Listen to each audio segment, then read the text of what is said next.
Hello everybody and welcome to The Bottom Line. Today we talk about UFC 266. Volkanovski vs Ortega comes to you live on September the 25th. If you are watching the UFC from Europe or anywhere further east from there, this could well be a Sunday morning event for you, so check your listings.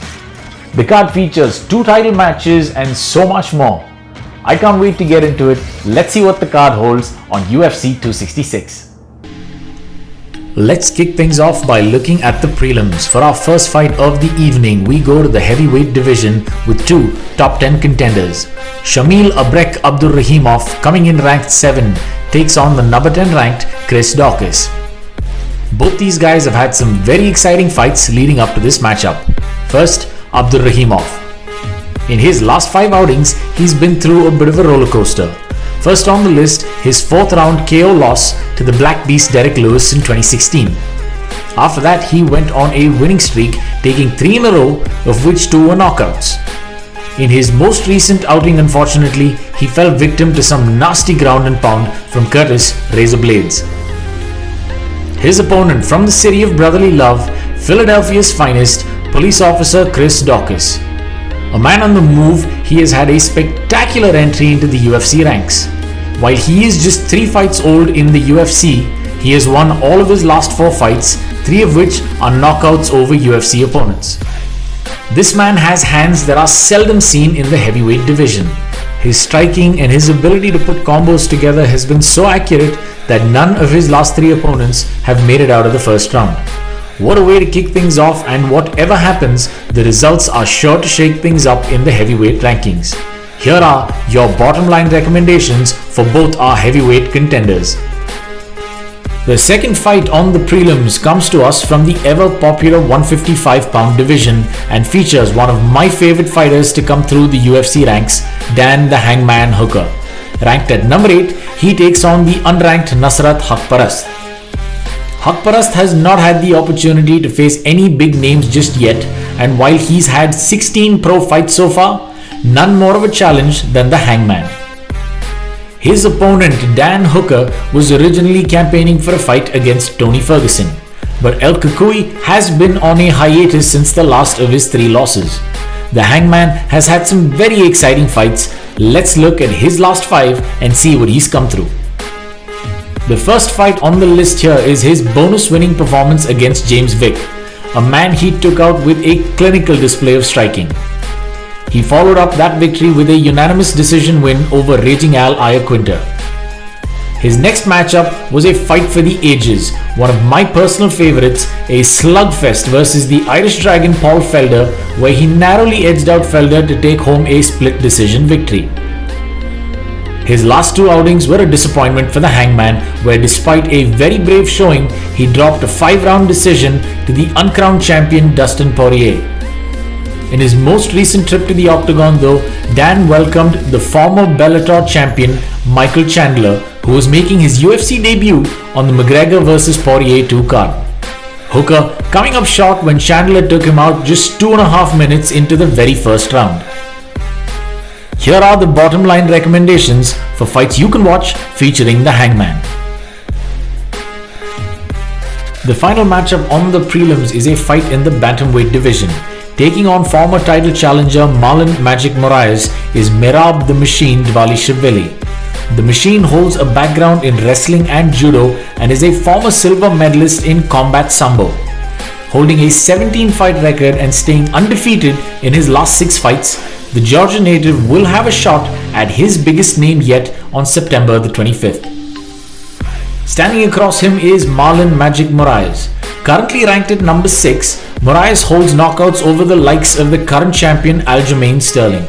One of the fastest, most explosive and complete fighters on the UFC roster, Moraes looks to get right back into title contention. Marlon has predicted a KO victory over the Machine. This one promises to be a banger.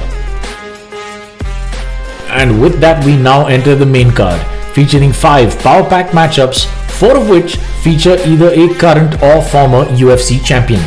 We begin proceedings with a flyweight women's bout between former strawweight queen Jessica Andrade, who is currently ranked at number 1, and the number 5 ranked Cynthia Calvillo.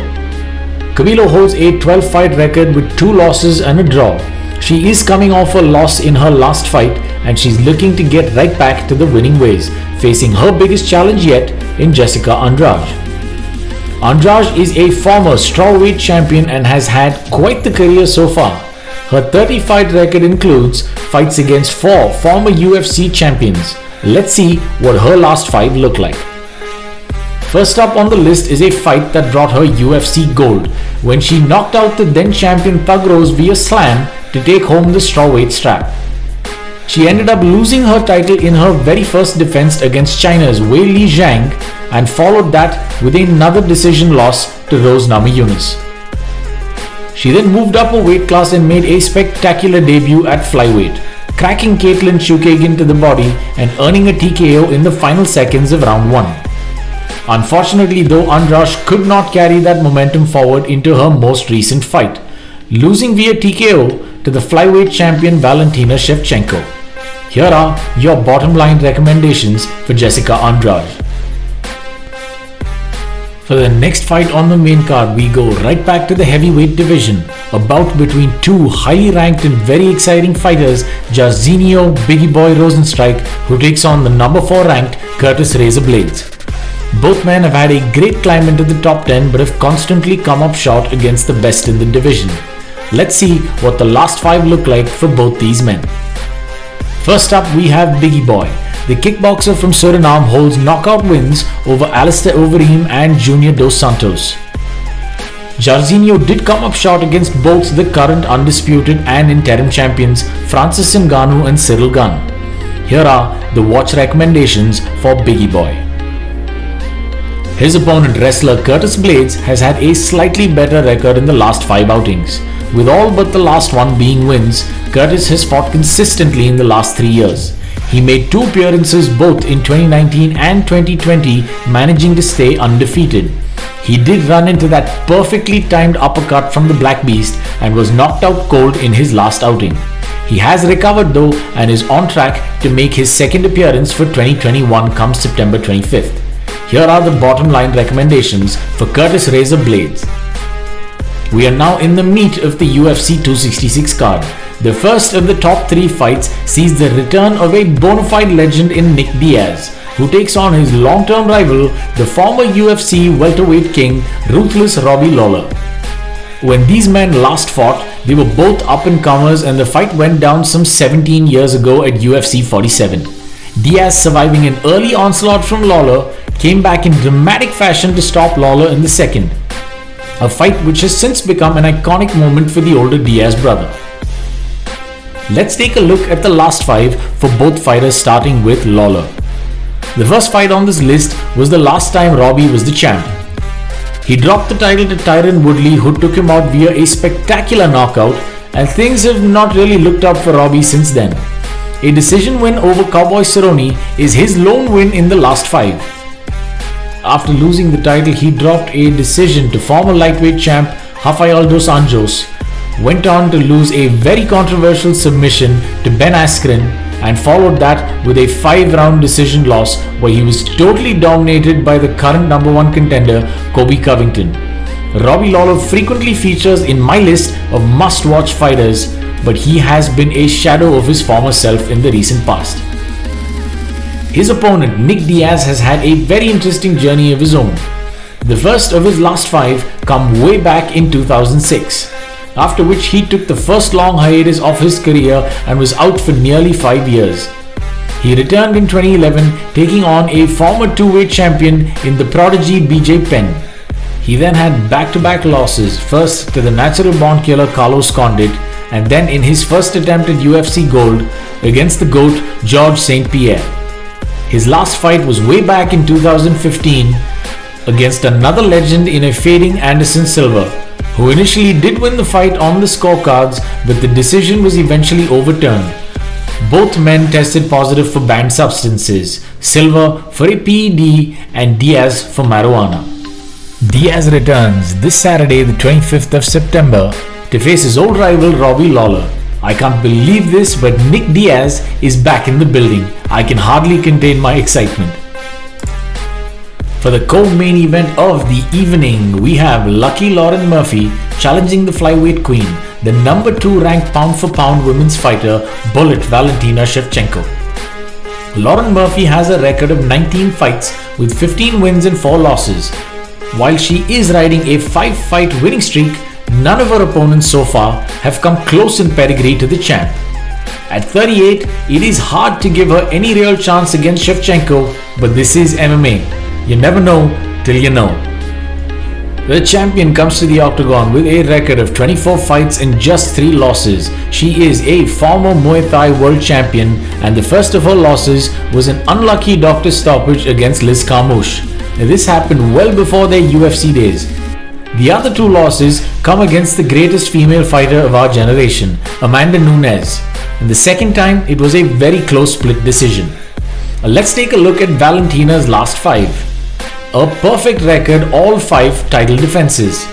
The first, a KO victory in her title defense over Jessica Ai.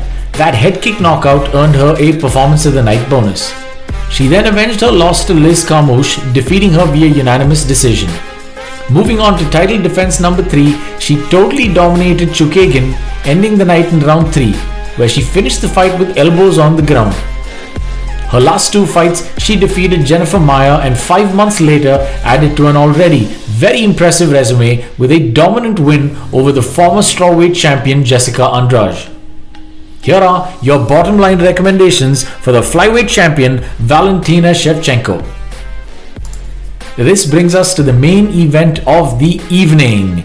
Alexander the Great Volkanovski defends his featherweight strap against Brian T. City Ortega.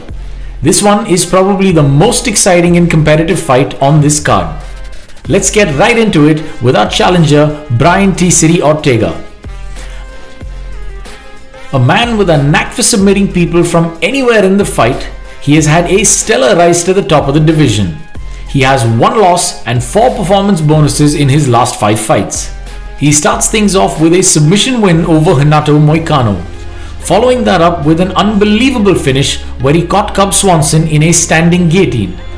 3 months later, he became the first man to knock out Frankie Edgar, and he did it in style with 1 punch in the very first round. That put him into title contention, where he made his first attempt at securing UFC gold. He went up against the then champion Max Bless Holloway. Brian put up a brave fight but came up short against the greatest featherweight of all time. The fight earning both men a performance bonus for the night.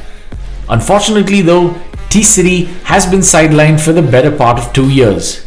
Owing to COVID and a knee injury, he came back in 2020 with a dominant win over the Korean zombie Chan Sung-jung. He then signed on as a coach for the Ultimate Fighter 29 against the champion. This will culminate in their match on September the 25th, where he will make his second attempt at securing UFC gold. Here are the watch recommendations for Brian T. City Ortega. Standing in his way, the champion Alexander Volkanovski, the man that dethroned Max Holloway. Volko holds a record of 23 fights with 22 wins and just 1 loss. He is currently undefeated in the UFC over 19 fights. Let's see what the Australian's record looks like over his last 5 outings.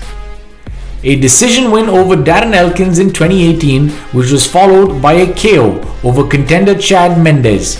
The fight won both men a Fight of the Night bonus.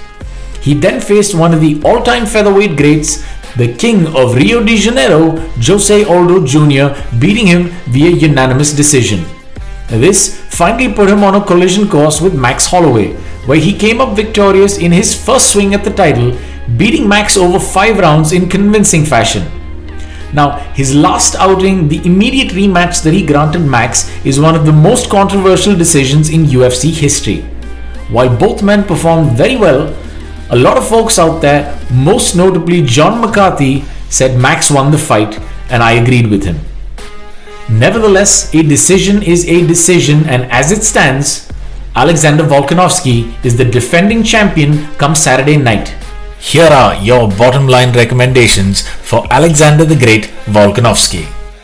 That's all we have for you on UFC 266, but there's so much more coming this year. Watch out for our next episodes. We will be featuring Fight Night events, Vittori vs Costa and Santos vs Walker. Right after that, we get into the double feature, 2 weekends of back-to-back PPV action. UFC 267 and 268 boast a total of 5 title fights and so much more on those cards. I can't wait for all the action. I will see you in the next episode. Thank you so much for listening.